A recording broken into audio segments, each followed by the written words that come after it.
Hello students, I am Krishna sir from Kumar English classes Kursela. हमने पिछले video में 50 ग्रामर के ऑब्जेक्टिव को देखा था। आज उसी में से 51 से आज हम सभी आगे पढ़ेंगे। उसमें से सबसे पहला नंबर में आ जाता है मेरा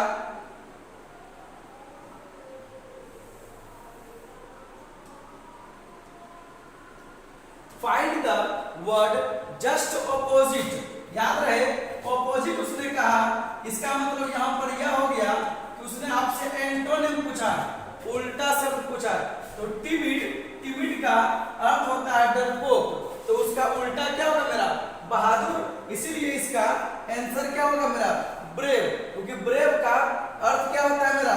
बहादुर होता है। फिर नेक्स्ट, ही सेट डेस्क मी, उसने वह बैठा मेरे बगल में। तो के बगल में का इंग्लिश क्या होता है मेरा? बिसाइड। बिसाइड का अर्थ के बगल में होता है और बिसाइड्स का अर्थ को छोड़कर होता है। Find the word just opposite. Prohibit, याद रहे फिर से आ गया मेरा ऑपोजिट वर्ड। तो प्रोहिबिट मतलब क्या होता है? मना करना, और एलो मतलब क्या होता है?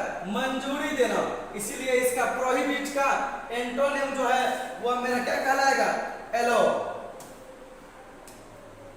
A person living permanently in a certain place, मतलब वह व्यक्ति जो निश्चित स्थान पर परमानेंटली रहने का काम करता है, उस स्थान को हम क्या कहते हैं? रेसिडेंट। क्या कहते हैं उसे हम? रेसिडेंट। ठीक है ना, ध्यान में रखना है। Next, one who loves Mankind is called. याद रहे इसका जो है फिलैंथ्रोपिस्ट कहलाता है। इसी का हिंदी जो है वह समाज सेवी होता है मेरा। ठीक है ना, इसी का हिंदी क्या होता है मेरा? समाज सेवी होता है। Find the word just opposite precious. Precious का अर्थ जो है मेरा वह क्या होता है? कीमती होता है। ठीक है ना, तो कीमती, इसीलिए इसका एंटोनिम जो है मेरा क्या होगा? वह चीप। चीप का अर्थ क्या होता है? सस्ता। ध्यान देना है। A place to bury dead bodies, वह स्थान जहां पर डेड बॉडी को दफनाने का काम करता है वह कब्रिस्तान कहलाता है। और कब्रिस्तान का इंग्लिश जो है वह क्या होता है मेरा? सिमेट्री होता है।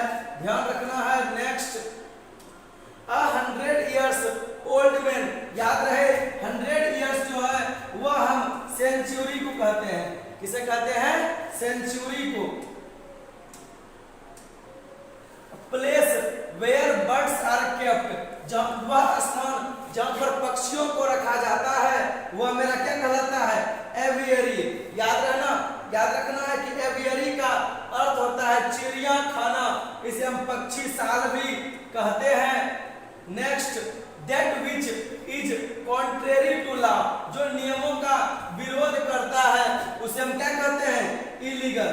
क्या कहेंगे उसे हम? Illegal. That which is contrary to law, illegal. ध्यान देना है। प्यार करना, प्रेज। प्रेज मतलब प्रशंसा करना। इसका क्या हो जाएगा? कॉन्डेम। क्या हो जाएगा इसका? कॉन्डेम। ध्यान देना है। Find the word just opposite, मतलब इंस्टेंट बोला। इंस्टेंट मतलब बहुत ही जल्दी, तेजी से। इसी का धीरे से क्या हो जाएगा मेरा? ग्रेजुअल। ग्रेजुअल क्या होगा मेरा? ग्रेजुअल। ध्यान देना, इंस्टेंट का gradual. Find the word just opposite minor. Minor का अर्थ होता है नाबालिग। ध्यान देना है। तो माइनर का ऑपोजिट जो है वह मेजर कहलाएगा, जिसका अर्थ जो है मेरा बालिग होता है। ठीक है ना, माइनर का ऑपोजिट मेजर कहलाता है। सैलो। सैलो का जो है कि मेरा ऑपोजिट क्या कहलाएगा मेरा? डिप। क्या कहलाएगा मेरा? डिप। ध्यान देना। Find the word just opposite solid. Solid का एंटोनिम जो है मेरा वो क्या हो जाएगा? सॉफ्ट। क्या होगा मेरा? Soft. Find the word just opposite artificial. Artificial मतलब कृत्रिम, इसका उल्टा जो है वह प्राकृतिक होगा। आप अर्थी भी लिख सकते हैं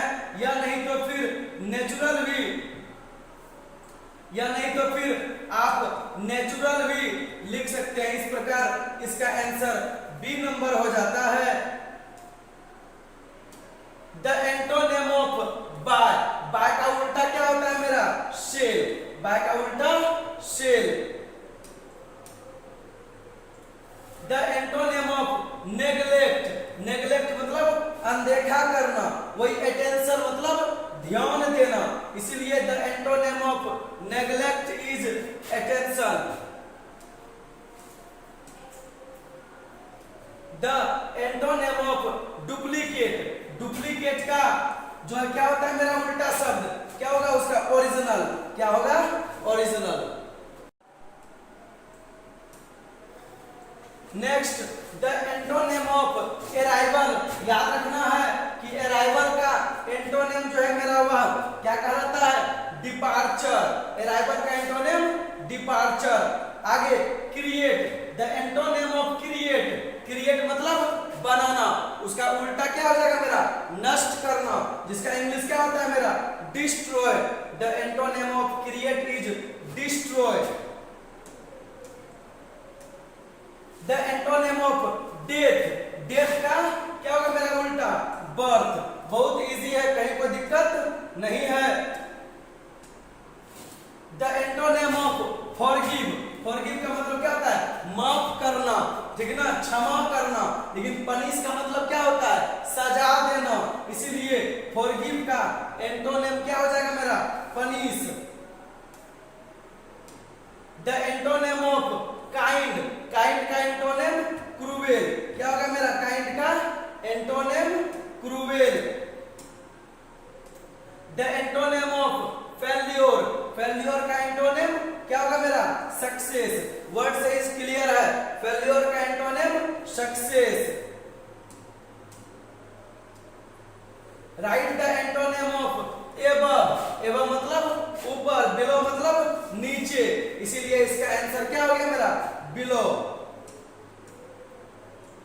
right the antonym of accept, accept मतलब स्वीकार करना, और रिफ्यूज मतलब इनकार करना, ठीक है ना।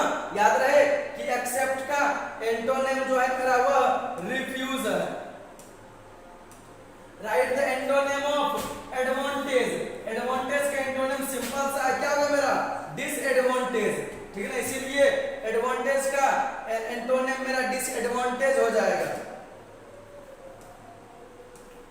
Right the antonym of after, right the antonym of after के बाद, उसका उल्टा क्या होगा? के पहले, इसलिए इसका आंसर क्या होगा मेरा?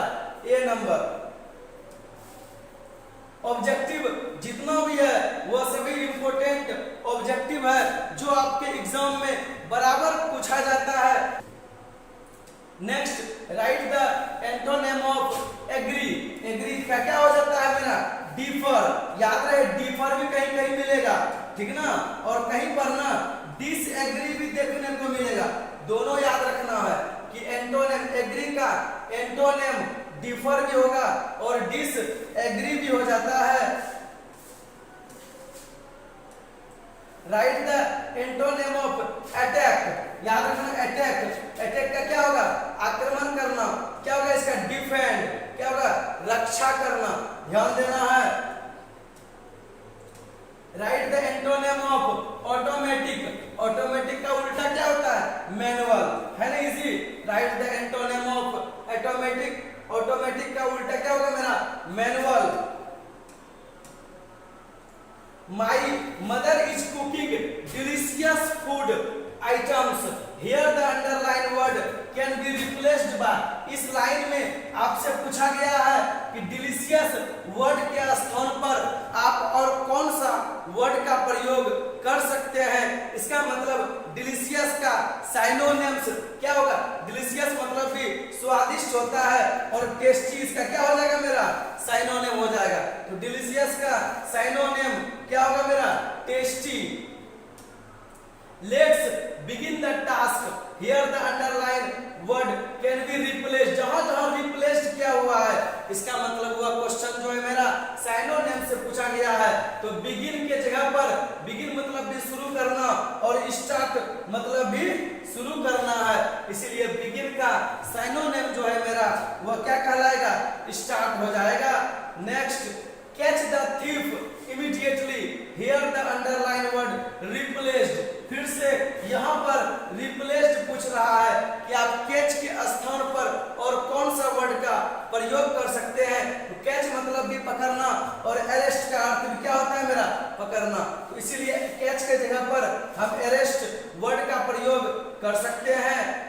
इंट्रोड्यूस योरसेल्फ इन ब्रीफ, याद रहे शॉर्ट में आपसे आपका इंट्रोड्यूस पूछा गया है, तो यहाँ पर ब्रीफ के जगह पर हम किसका प्रयोग कर सकते हैं, शॉर्ट का प्रयोग करेंगे। याद रहे जहां पर भी रिप्लेस्ड पूछा गया है वह क्वेश्चन मेरा साइनोनिम से है। You must be very quick, यहाँ पर क्विक के जगह पर हम और कौन सा वर्ड को रिप्लेस्ड कर सकते हैं, तो क्विक का क्या हो जाएगा मेरा, फास्ट। क्या होगा मेरा, क्विक का साइनोनिम फास्ट हो जाएगा। वेयर इज द वेन्यू, फिर से आ गया मेरा वेन्यू। वेन्यू को हम प्लेस भी कहते हैं, ध्यान रखना है। वेन्यू को हम, वेन्यू मतलब भी स्थान, प्लेस मतलब भी स्थान ही होता है, इसलिए वेन्यू के स्थान पर हम प्लेस वर्ड का प्रयोग कर सकते हैं। Arjun's company made her very happy, याद रहे हैप्पी के जगह पर हम कौन सा वर्ड को रिप्लेस कर सकते हैं, बहुत ही आसान है, वह क्या होगा मेरा, चीरफुल। दैट वाइज ऑब्वियसली, याद रहे ऑब्वियसली के जगह पर आप आराम से श्योरली का प्रयोग कीजिए, कहीं कोई दिक्कत नहीं है। प्लीज अनलॉक, अनलॉक मतलब क्या हुआ, खोलना, तो वहां पर अनलॉक और किसका होता है, ओपन का होता है ना। प्लीज अनलॉक द डोर के जगह पर हम प्लीज ओपन द डोर भी कहेंगे, इसलिए अनलॉक के जगह पर कौन सा वर्ड को रिप्लेस्ड कर सकते हैं। The thief will confess, confess का अर्थ भी क्या होता है मेरा, स्वीकार करना, इसीलिए यह क्या हो गया मेरा, रिप्लेस्ड। कॉन्फेस का स्वीकार करना, आप कॉन्फेस कीजिए या एडमिट कीजिए, ठीक है ना। उस एडमिट का भी अर्थ स्वीकार करना, कॉन्फेस का भी अर्थ स्वीकार करना होता है। वी हैव बिलीफ, याद रहे बिलीफ मतलब भी विश्वास करना और फेथ मतलब भी विश्वास करना, इसलिए बिलीफ के स्थान पर हम फेथ वर्ड का प्रयोग करेंगे। देयर इज एन इम्पोर्टेंट, याद रहे कि इम्पोर्टेंट के स्थान पर हम कौन सा वर्ड का प्रयोग करेंगे। इम्पोर्टेंट का भी अर्थ महत्वपूर्ण होता है और सिग्निफिकेंट का भी अर्थ महत्वपूर्ण होता है। Mount Abu is about 5000 feet dash the sea level, याद रहे जब कोई चीज किसी से ऊपर होता है ना, तो उसमें प्रीपोजिशन जो है मेरा वह एबव लगता है, क्या लगता है, above. Next, I got your parcel Tuesday, ध्यान में रखना है यदि डे और डेट रहेगा ना तो इसके पहले में ऑन प्रीपोजिशन लगता है, ठीक है ना। डे और डेट रहेगा ना तो उसके पहले ऑन प्रीपोजिशन लगता है, इसीलिए इसका आंसर जो है मेरा वह क्या हो जाएगा, डी हो जाएगा। Next, he is proud, proud के साथ हमेशा प्रीपोजिशन ऑफ लगता है, याद रहे यह चीज। You have made all preparations dash the marriage, मतलब जब कोई व्यक्ति किसी के लिए कुछ करता है ना तो उस वाक्य में प्रीपोजिशन जो है वह फॉर लगता है, क्या लगता है, फॉर लगता है। Next, he fell the tree dash an axe, मतलब क्या हुआ, यहाँ पर वह पेड़ से गिरा, वह कुल्हाड़ी के साथ पेड़ से गिरा, तो वह क्या हो गया मेरा, एक्स जो जब कोई व्यक्ति किसी के साथ होता है ना तो उसमें विद का प्रयोग किया जाता है। आज हम सभी 51 से लेकर के 100 तक के एमसीक्यू क्वेश्चन को हमने देखा जो प्रायः एग्जाम में पूछा जाता